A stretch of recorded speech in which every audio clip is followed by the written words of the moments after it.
แล้วก็มาหั่นแล้วก็มาใส่ข้าวคั่วใส่อะไรอ่ะข้าวคั่วพริกใส่หอมแดงพริกป่นข้าวคั่วมะนาวน้ำปลาแซ่บอะไรที่นี่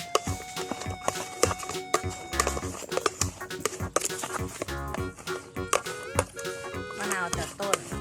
ที่ทุ่งนานี่แหละก็จะกินสะเดา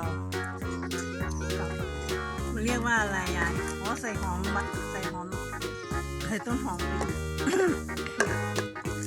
กินกับข้าวเหนียว